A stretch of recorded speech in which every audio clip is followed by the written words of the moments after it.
some bacon in the microwave using the Range Mate. I'm going to put the lid on it and I'm going to start it off at 2 minutes. And I may take it out earlier, or of course it's going to need a longer time. I just want to check it at 2-minute increments. It's the first time I've ever cooked bacon in it.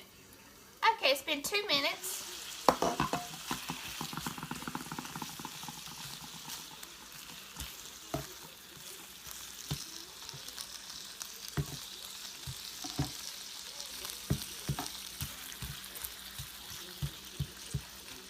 Okay, I'm going to go ahead and put it back in for another 2 minutes. After 2 more minutes.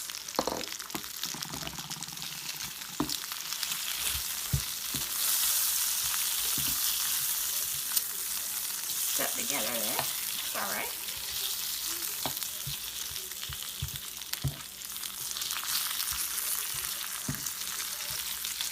Move it around a little bit.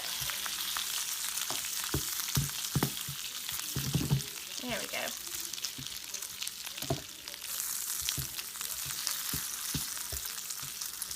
Looks like the edges cooked a little faster, which it does at a lot of pans. Okay, I'm going to go ahead and put the lid back on it. And once it heats up, it starts cooking fast. So I'm going to do it at a minute because I don't want to burn it. Alright.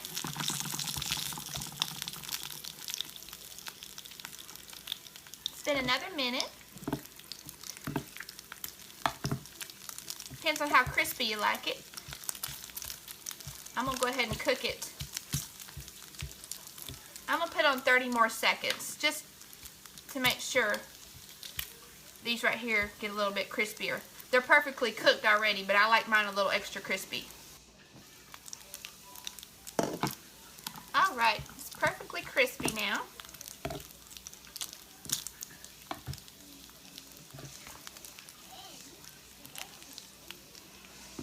Okay, so I'm going to go ahead and use this to make a bagel. I'm going to toast the bagel in it, so I'm going to drain the grease out.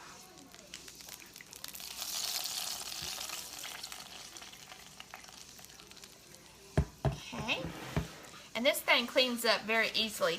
I'm going to just wipe some of the excess grease out. I'm going to leave a little bit just so it kind of help toast the bagel up. Of course, you want to make sure you're extremely careful. It's hot. You can let it cool down if you want before you do this. Okay, now on the bagel, I got some butter that I softened up in the microwave. I'm going to go ahead and just put a little butter on there. Just helps brown up. You don't have to do this, of course. You can put whatever type of oil on there you want. I'll let the pan cool down a little bit. I was worried about it burning. Like I said, it's the first time I've tried it. Alright, just a little bit.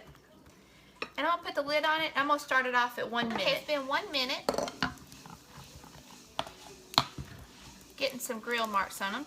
I'm going to go ahead and put in there for 30 more seconds. We'll rotate the side.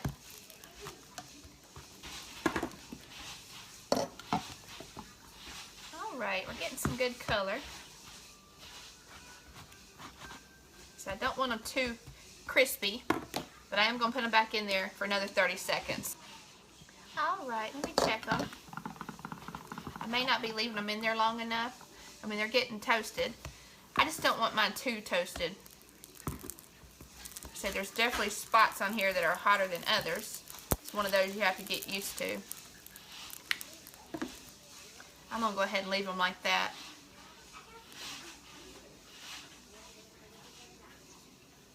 The bottom will get toasted while I'm heating up the cheese.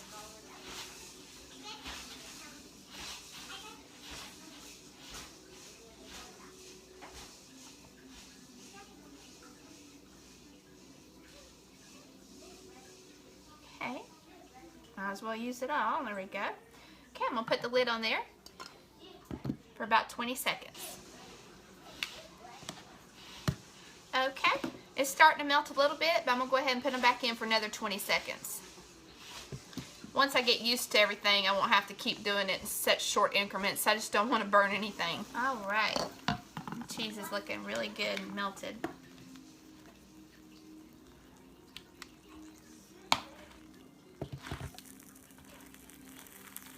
Alright, almost done. I should have just put it in for about a minute, but again, I was worried about it. I'm going to do 20 more seconds. Okay. Now, if you just put a slice of cheese on it, you could have just left the lid on it and let it warm up. But since I cut thicker slices off of block cheese, that's the reason it took longer.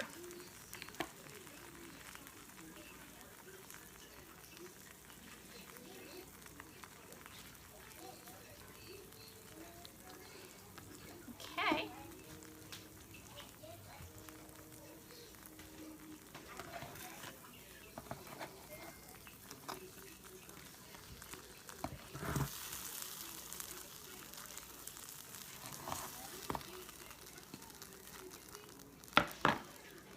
There you have it. Thanks a lot.